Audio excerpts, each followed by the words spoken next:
Lamke aerobics. Yeah. Okay, that's good. That's good. Yeah, kirungi nnyo kiyambako obutakeepinga and it's not sikyangu nnyo ate kasita omala okuvaamu ekiwanga. It's very, very difficult, but somehow you cope up mpola n'okikwasaganya. Okay, music wise ozookola ennyimba ezibeererako ddala. I think abantu bakwagadde nnyo. Abantu bagadde nnyo yo music. Abantu bali balowooza oyinza okuyimba akaliba kokka n'okoma. Simanyi kye bali balowooza kozesa okumanya kyabali mu bwongo naye nga kyemmanyi banda z'omukwano. Waliwo abaze ne bakuba obuyimba nga kamu ne bakomaawo kibeera ki? Baba tebamanyi kye bakola teguba mukisa gwabwe kiki? Simanyi goge mazima. Simanyi. Omukisa gwo gubadde munnyo like bw'owamaliriza show ya Kaliba. By then like you are not in a relationship as yet or you are in a relationship? Kaliba? Wali tonnabeerako mu relationship? Oba nali nkyalina gundi. Oli okyalina ani?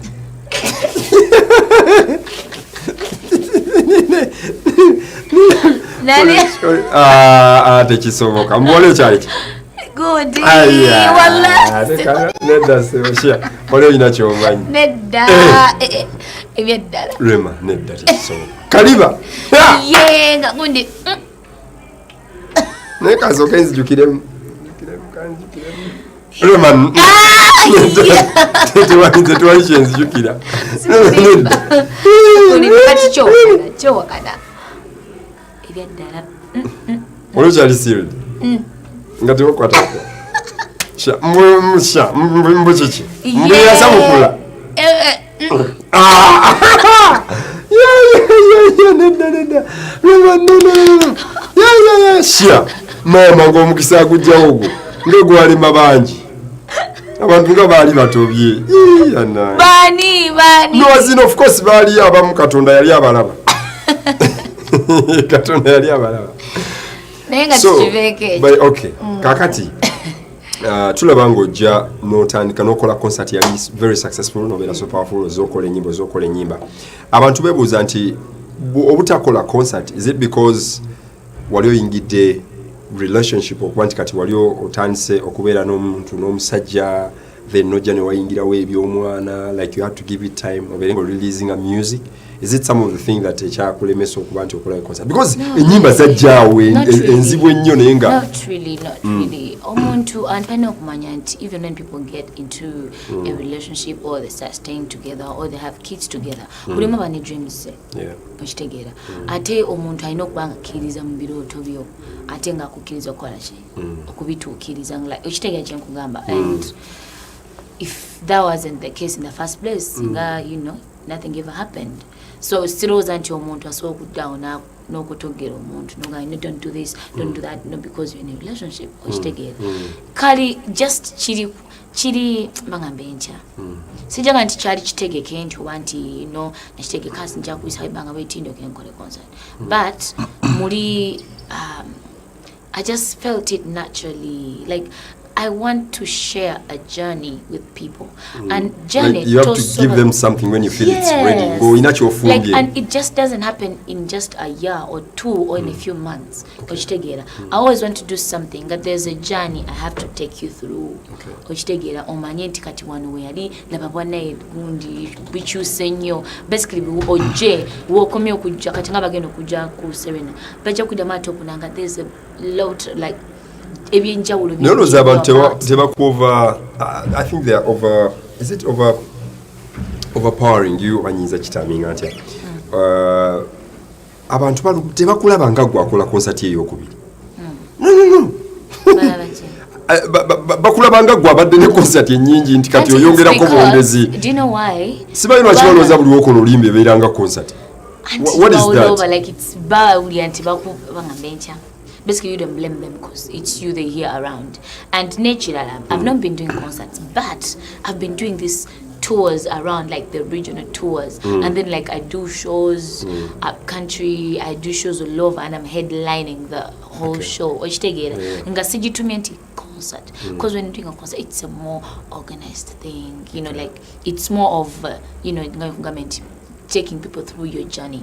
But wali okolanga unagamba nti ogenda nogenda embara noyimba.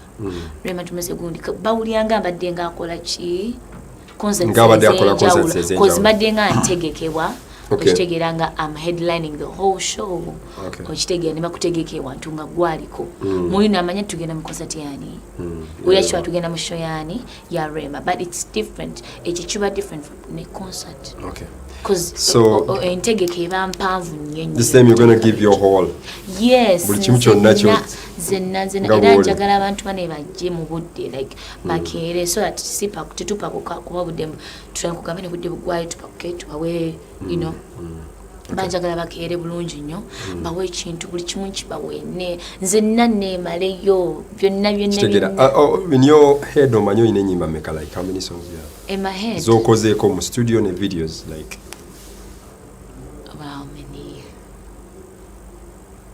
like a number of songs. Your hit songs, like I would say, I have like 30 songs in my because I mean I would say okay, like myself in the mania I have like 6 songs. A number of songs. Is it serious? A number of songs zuela. Bazimanya abantu. Matamanyi nyimba zo. Bazimanya abantu. I don't want to leave out a song like that song. I don't no even if you leave out you would say of course I have like over 30 songs. Over 20 songs. I have so many songs. That's what you need to know. Even still in store. China is in studio. Nezija. Yeah. Okay, Rema, tukulabyenga people have really appreciated you. Actually, would say you might be the best female artist we have in the country so far right now. Because you're not flattered, but according to the ratings. Thank you. Webagamba nti omukazi asinga okuyimba Uganda essaawa eno wakabi. Tebasobola kubuusa maaso. One would say Rema. We say Rema Shiba, you know, Rema Shiba Irene Ntale, something. So, what has made you? What has made you all this? I've stayed true to myself. I'm me. Like basically, I do the Rema thing. Like me. I've stayed original. I don't want to be like someone else. If you stay true to yourself, people will recognize you. People will appreciate you. Don't try to do chokola chintunga kubanga katongola chikoze nenka nchukole. Katongola kola bat nangi binokola. Bane katongola koze njagala nchukole. No, kole chokwe nga gwe chicho. Stay true to yourself. What has been the hardest thing in the industry, like in gwamanyinti music waliwo embere eri yakaluba you know like ngatoli eri wansi nti ngotandika ne wano nga zihiti ziyitawo situation kyeyo kyaswa kuva mu mutwe. No, like you are misjudged. Like you know, the more you become bigger erinya balikula omuntu abatamanyi nti amuntu erabira nti na uli muntu abantu berabira nti na uli muntu ngabo okitegeera oyinza sanga omuntu somewhere in an enclosed place. It could be a bank, it could be, you know, oba anywhere ngomuntu mwera akulaba akumanyi berema. Now you stay true, no sigala ngokulaba yo gira bichi and then someone is really really mad at you. Oba nakusinga kwandika ku Facebook and you don't even say hi bichi. But these people forget. Nti nawe nga oba nebizibu ozo okuve wakanga Rema ngomwana yasuze mu lwadde. Nga toyina nabyo niwe nokwebira nti olisereyo nga birozo bikuliwo tambula butamuzi because omwana utali bulungi okitegeera obanga nawo omuntu nga oli mulwadde but we can't tell people every time you know what I'm sick obanga oyina ekizibu kyonna oyina ebirowoozo by'omuntu okitegeera nti otuuka ekiseera ng'oli mu buntu bw'obuntu abantu nibagala bakakuggyako because you're a celebrity. Like muli chiruma like that is the hardest moment in music. Yes, feeling you're not. Yeah, but tebakulese kubeera chocho na kubeera. Atenti ne oba osobezza omuntu. Ayina okumanya nti oli muntu. Nze chokola ebansanga ali ekikajjo nkyeri ddala. Okitegeera kyemugamba. N'oba okoze ekintu ekiri really small, it's taken as a very big thing because you're a celebrity. Nena oli muntu nga bo. Okubeera nti oyina erinnya ensi yonna ekumanyi. Tekikuggyako kali ak'obuntu. Okay, Rema, still on your music, because when we're here to into your music journey, then we're going to look at your family and your love life, then your concert. Those are some of the things we're going to look at. Love life, Jive. Kakati, otegese concert here. It's a Banyabo concert. Have people seen you writing songs? Thing is, most of the songs they've written for me, I come up with the themes.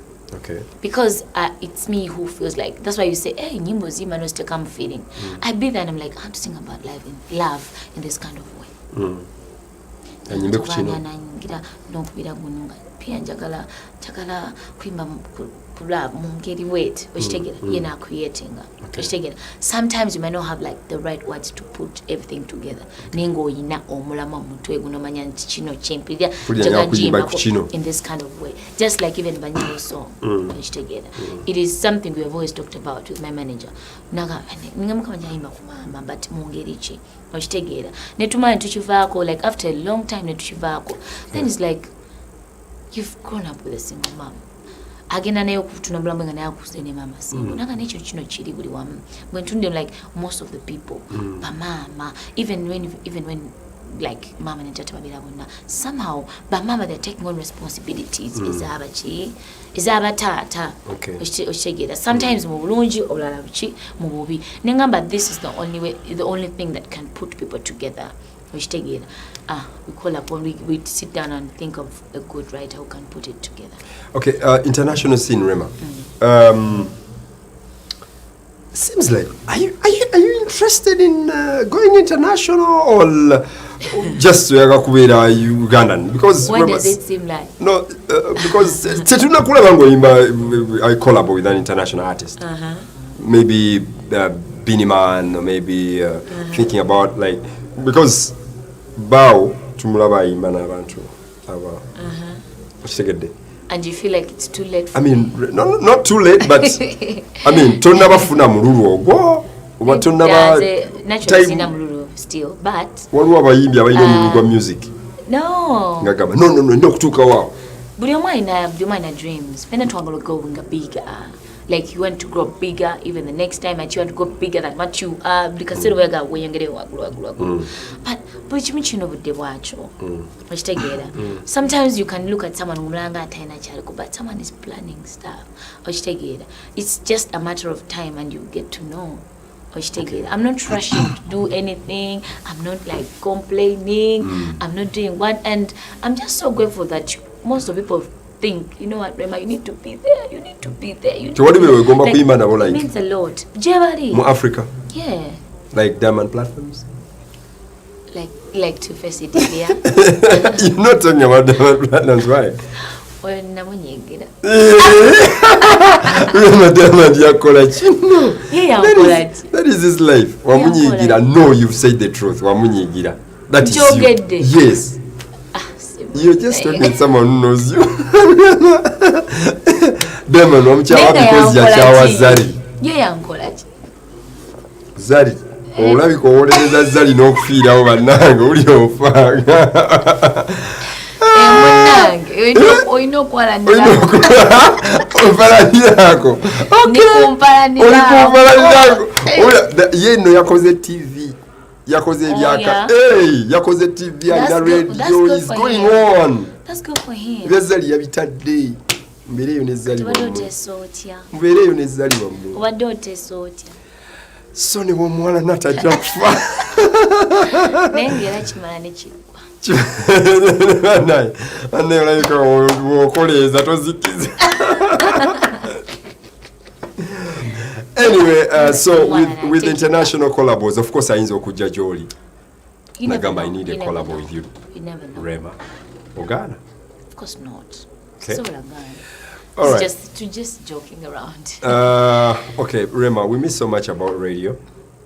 And if you have any message for the people right here.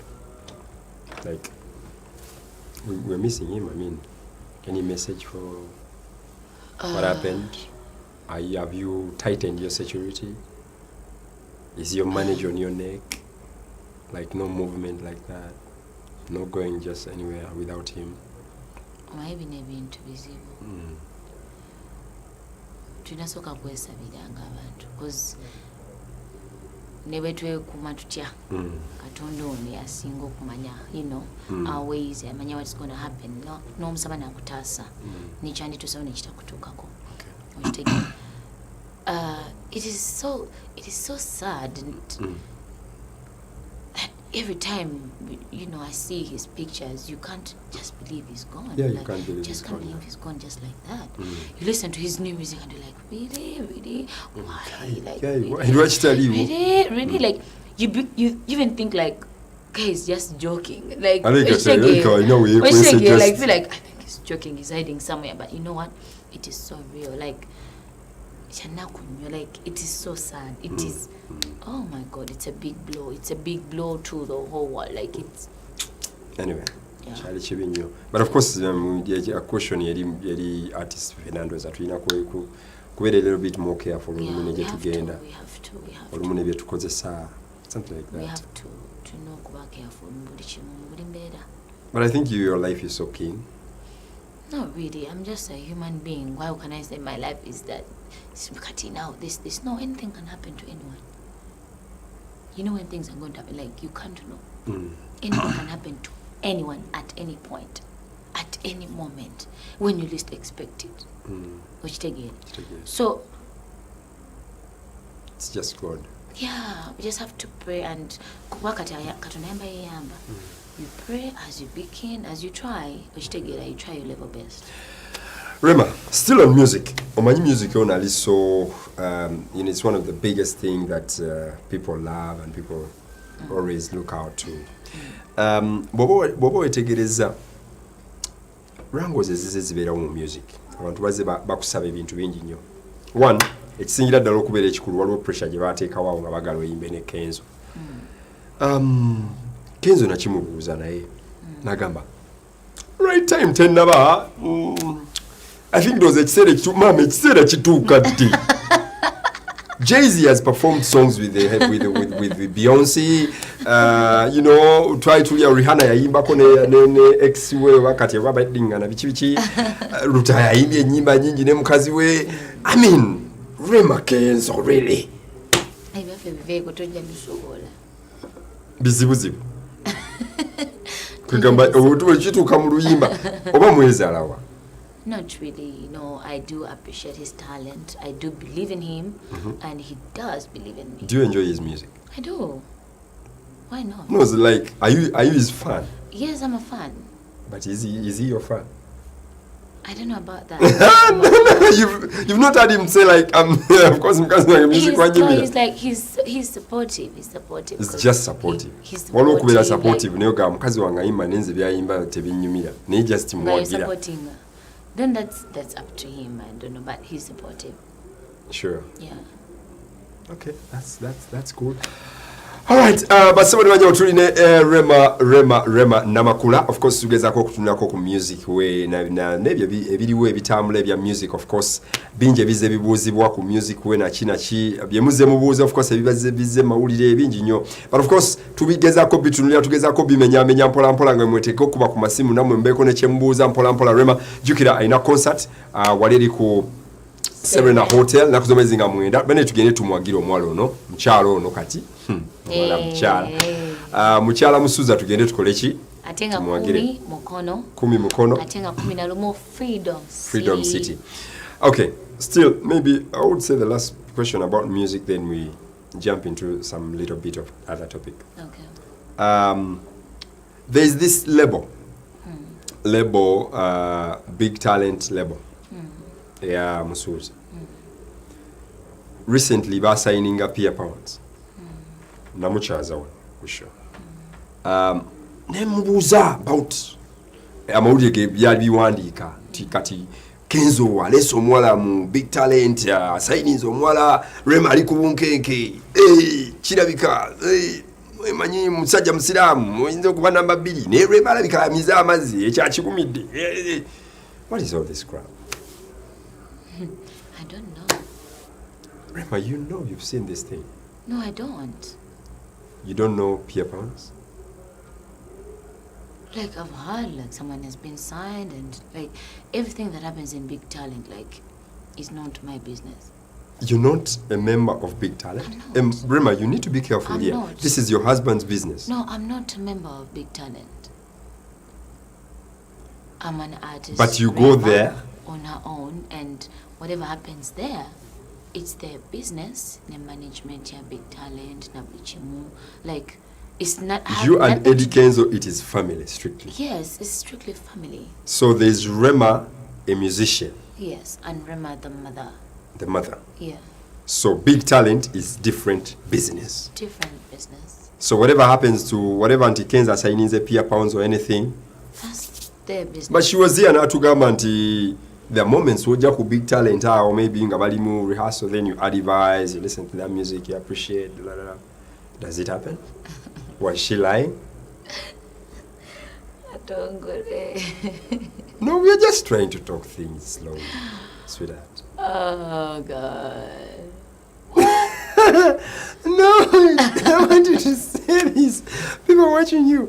I was seated here with Pia Pounds. I asked her the same question that I'm really asking you.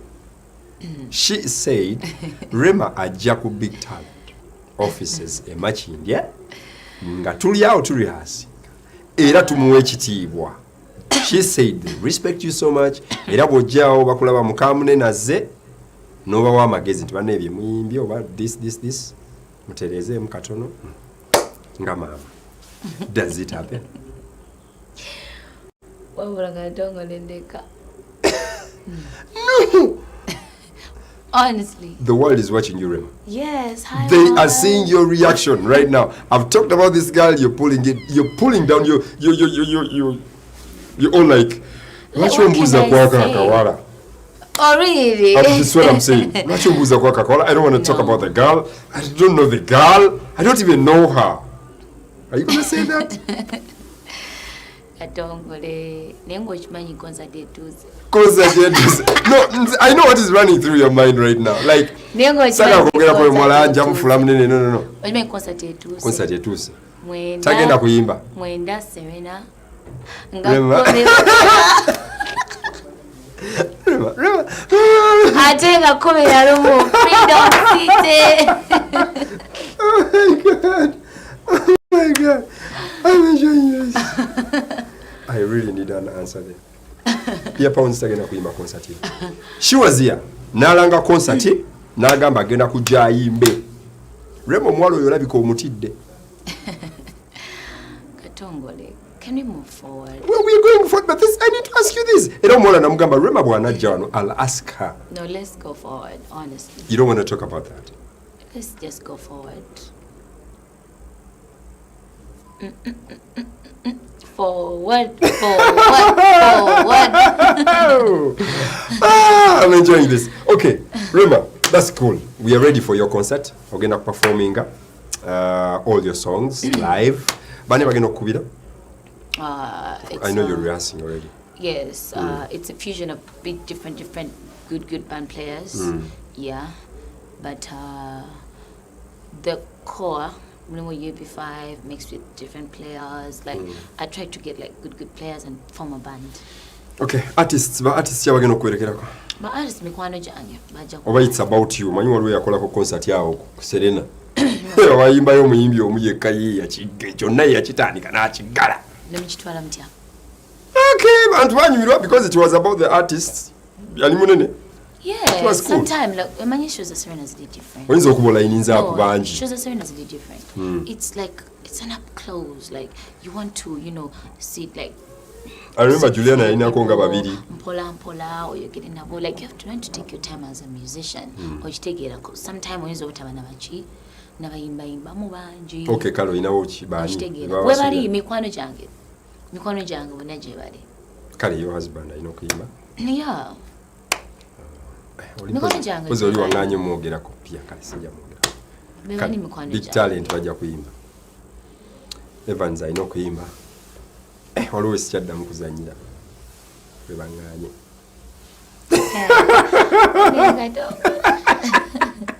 Nkunoonya ebigambo.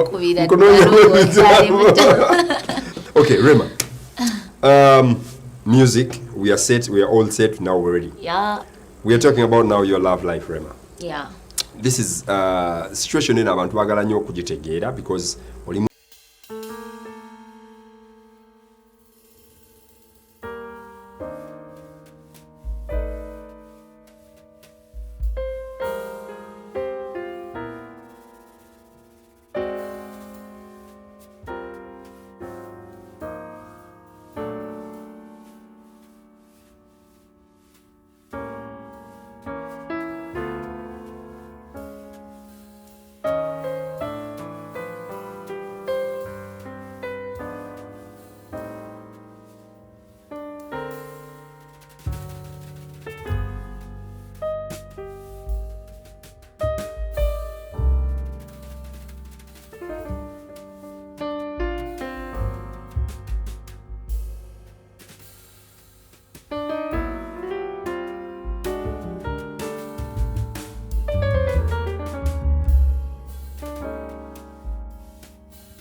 Ali munnaku. Tali munnaku. Mpozi mwene mukwano gwo yakote. Nedda. Omuntu nganze. Andi bakubegulaga Rema munyivu. Elaira. Rema yanobye. Rema takyasula wa Kenzo. N'obugi takyabumuwa musajja wa. Bagamba Rema munyivu. Anyi. Nebuli naku nengamba Rema bandango bamunoonyeko. No, Rema okay, Rema msanyu, Rema ta complaining. I would look it if I was complaining. Waliwo amawulire agajja ne gagamba Rema ayomba n'olyo ne maama w'oyo omwana olyo ani omulala omukulu. Maama w'olyo omwana omuwala omukyalo oli ayagala ajje akima omwana we mbugwa omugaanidde. Later. Ebigambo byayitingana wano. What is serious? Mulira. Munnaye. Rema. Omuwala ng'ajja. Oyo Kenzo gwe yali ayagala. Omanyi? Omanyi bamuyita? Munnange gw'onyumiza kati genda mu maaso. Kati. Kone boss. Omuwala ng'ajja ng'akusanga. Nga munne nno Rema okimanyi? Omwana wange mutwala. Bangambye omuponyaapo. Ng'olemu okwogera. Ng'era bw'omanyi bw'obeera. Komuwala. Komuwala kone boss. Ng'ayingira ng'osindika bakanyama. Nga we mufulumi. Talina gy'atwala mwana. Era ng'olemera abaana ng'obeera nabo babiri. Kituufu ekyo. That's like a real movie. I'm telling you. By the way, we should do a movie with that same concept. Like it's a movie. Honestly, whatever you're saying, I don't know. Nothing has ever happened. Nothing. Nothing. People sit down and create movies. But nangezi, Chogama neno yali movie. Chirwa. Eda, musimanya, bumbavuga smeye motoka mukubo, smeye ngamba tumuvide, smeye ngamba imirira, smeye ngamba temusmeye ching, smeye ngamba kwata eating, ajikweka. I sat in my house and I was like, this is a movie. This is a movie. It was a movie. Nengamba, wow.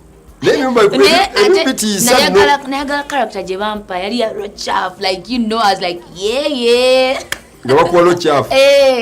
like I was like wow, I like my character in that movie. It is a movie. Let me tell you, abantu bogera ebintu kati olaba kati nenze no nkubulya bibogera nasibitufu walo ne bibayogera awo ne bogira ebigambo binnyo mugwe wagenda noyagala dance mapesa mukenzo n'atabuka mbera yamutta wabiwulirako ebyo ne balyoka basiba by the nange nanyiga nnyo nebanga lyondabidde nganze wema wakanda bamyundi mekati kati abuse wanaze honestly it's not my style. Of course I've not seen you it's not my style. Okujja omukazi yina kyate walabi bamukwana bo basokwana it's ababerawo but here there that's not me. Nina ebachakwana kati sawa eno bamanyi muka Kenzo bachamukwana olina jja ne yekazanga amanyi muka Kenzo ddala musuuza yakubba engumi nakubaka suku ebikondi oli ajja kutunula emazo nti Rema I love you. Yeah, umugambo otya? No, they do it. Umugambo otya? You're a woman at the end of the day, you know how to handle. Nsebo kumira kawa. You handle every situation like take it easy. Neza nyimidi. Ene munenze yamba no bikutusako. Ebiye no wafi. Wakati goyimba bwimbi music no musindika. Nenge biye wafi obimanyi. Ewa. Ewafi eyo. Oh. Katongole bichi. Boogera biki? Tobi ulirangako. Nga bawuyogera kwani? Kugwe. Obina. Ai. Toyina choyina destination. Na hiva nange. Ngenda kuwa chance ombuze ebibuze ebi. Aya basi. Onobimbuza? Yeah man. Nange nja kusirikanga ne wosirise. Ekyo sikimanyi. Nensirise nti waliwo wosirise waliwe saagala kudda. Awanumye.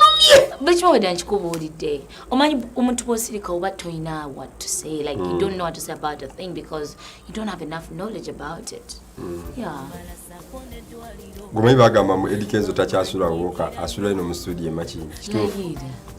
Nga wakawa wadiki. Embo oli mukambwe. Timwa blow.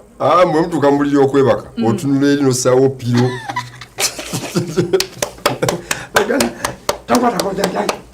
Mayi mwina kana akagere kano kemu kasuka kano.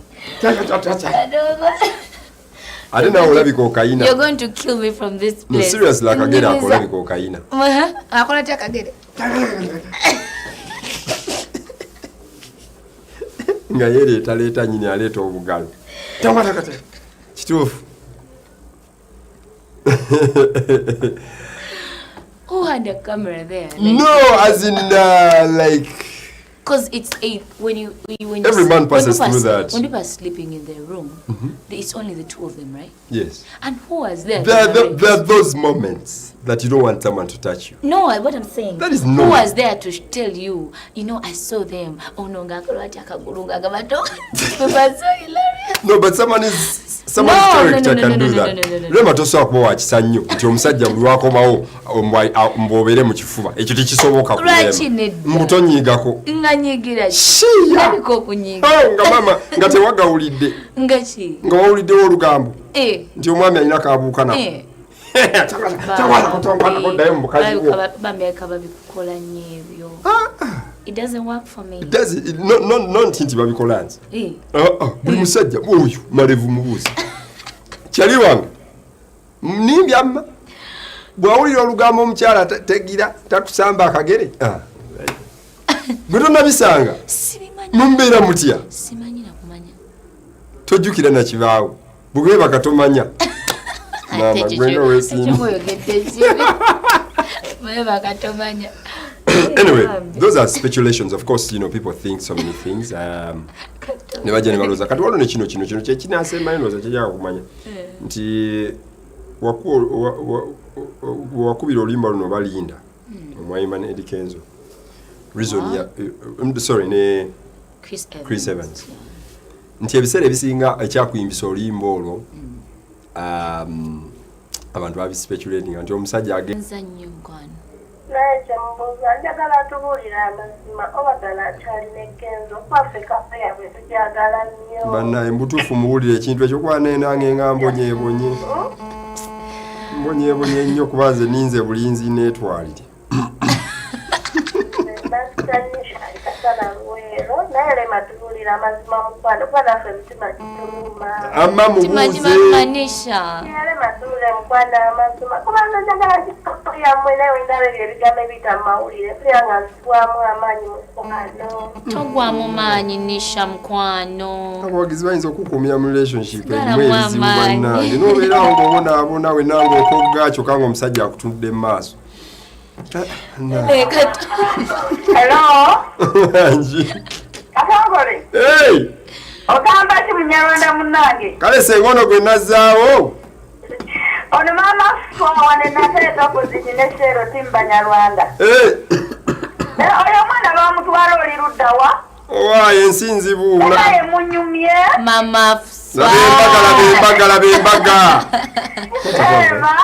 Mama omusajja ono si mwangu ono gyendi mukwano gamba otya bale kulabika bulungi kale switi olinga akazalanga nako bane mwana gwondakugambye webale kusiima mukwano nkwebaza webale kuba nampisa yegwe mukyala mubaserebu gwe nasoza olaba ataddawo okunyumya bya munju byewuwe ate biki atangolole omwana bamubuulirira ono omwana gwene w'olusimasima otatoyiza mufuna mu kigambo owaayi wazi watyanga katonda akozewo kyakola lwanda ono tasaa kufumba wange agenda kikola ddi nebandi bagende bamuwagire nga nange kwendinja muwagira ne timu banyarwanda neyanziza nnyo switi ne timu banyarwanda mbatumidde wuno agala kubuuzaako akangole wala tuweereza munyarwanda munnaffe banne munyoleredde nyakalubisero anti timu banyarwanda alinagalema nanyini timpozi wangi timu banyarwanda wabula ne mwana olinga kyakulya siima mukwano wangi ono ayinza okuntereeza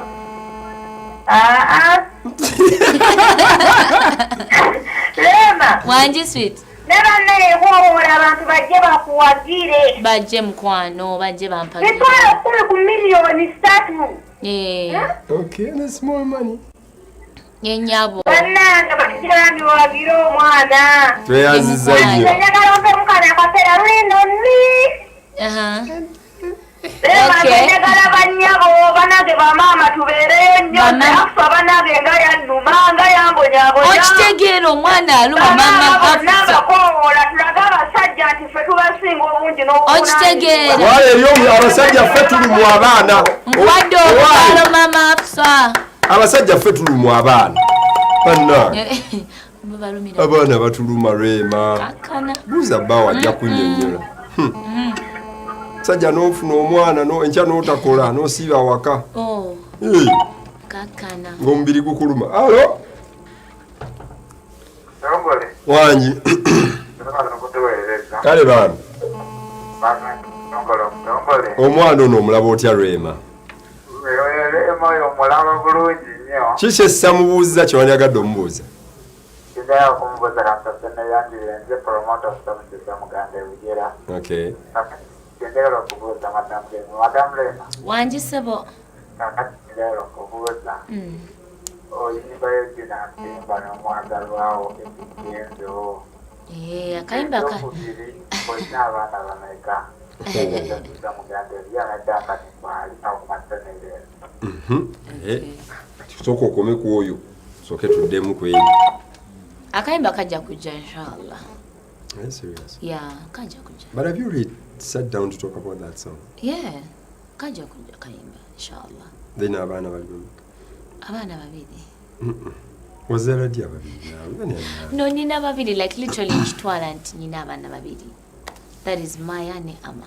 Maya. How is Maya? She's okay. And she's happy? Yeah. Lwaki abantu balowooza omwana tali happy? Balowooza bulowooza Are you byabwe. serious? Negumanya abantu gwe botegeera gwe abantu. Lwema abonyabonya omwana w'abendi era omukazi yajjawo neyekyanga era Kayemba ye yataawuluza. Kayemba ne babimuteekamu Kayemba yajjako abakuledi. Bambi, that's not true.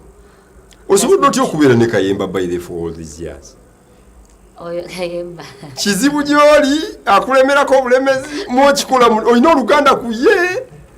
Nze nakubayano nafuna manager naye bwe wagwa mu ngalo za Kayemba terikuta. Alinga agamba munaafa naye. Kugambye asobedde wanja. Akasajja naye kalwala tekafa. Ino zo wakanaafa. Muntu watwaleko obuvunaanyizibwa. Kayemba nengambi Kayemba bambi. How do you manage to really cope up with Kayemba? No, we seriously? are friends first of all, like we are friends beside the working and everything. Akusobola atya? Mene nze ndaba toli mwangu Rema. Naye munnange nze ndozola wotandise mwanyi nnyawo. Anti oli mukuzala gagabo. Weba sirimwa. Bwetyo bwonkazanga nkomyewo saawa 8 ez'ekiro. Nsobodde tutya okubeera nga tuli ffenna up to now. Kineewuunya. Ffe tubisala. Okay, Rema Namakula bw'atyo ndooza simanyi oba waliyo ekibula ekyo nakye simubuuzizza.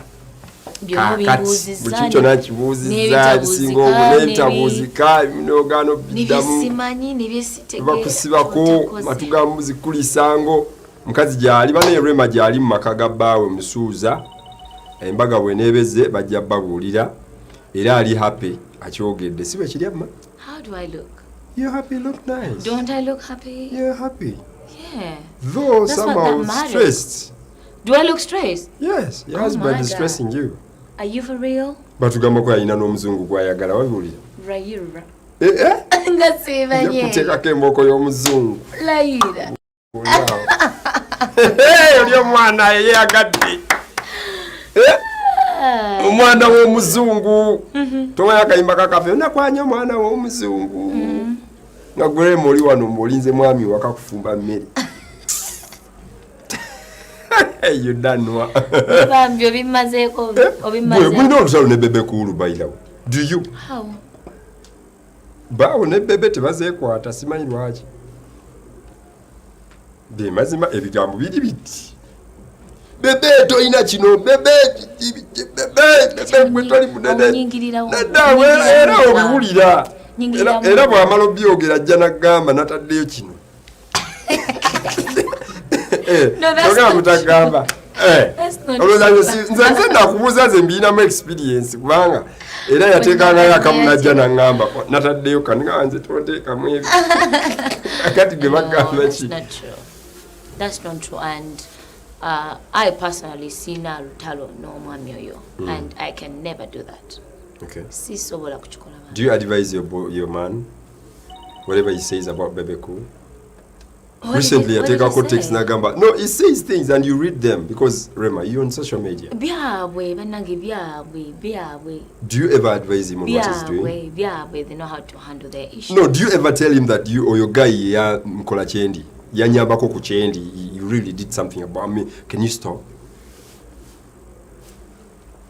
Really? Do you ever do that? Really? So you want me to start fighting battles? You're not fighting battles, but you can say. Those are not my battles. I think I've told him to stop. Those are not my battles. You just look on. Bebe bwana jana kubo mwami wo punch. Ngero ngogamba kale kampunyige etama lizimbye. Bebe yakubye. Those are not my battles. I have kids to look after. I have myself to look after. But once in a while you talk about it. What can I explain to you? But those are not my battles.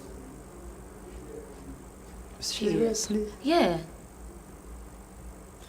Bwembera n'omwami wo mulungi ne mubi mu bifumo n'embigambo mu Facebook ne Twitter. Bwe bufumo bwe tulimu kati. Katongole. Ebyo tobiyingiramu. Po budde nkubuuza ebibuuzo. Sagalo ebyo tubireke. Stop pushing me to the wall. Olabye okyuse ekkala. Stop pushing me to the wall. Stop pushing me to the wall. Kale eyo kati awo tulimaka. Oja kunjogeza oluzungu nze bwennyinga njogera luzungu kati saagala nkyankalanye. Awula amaka gaffe gandibadde n'ekizibu. Nzaawo nga neebaka ng'omanyi n'emmere siya. Neebaka bwebasi. Nga nfa. Omanyi bwe kiruma. Gomanyi ng'ofuga emmere y'omuntu n'atagirya. Banne ekintu ekyo kiruma. Okay, katufuneyeko some questions here wano ku Facebook. Of course there's so many. All right, of course badde tosobola biwona bino babedda byenninzi. Fresh boy Ryan Tigike agambye mbuliza Rema nti Kenzo ye teyeegomba kutegekako ku Serena nga ye obeeyo ranka tanagituukako nawe Katongole. Okay. Nekirala Katongole tuyambe mutufunire ku namba ya Airtel bambi ndoza ku TV. Tujja gibafunira. Aha. Bawo tanatuuka ku rank ekola ku Serena. Really banemze mekera ozala wa rank. That's it. No, guys.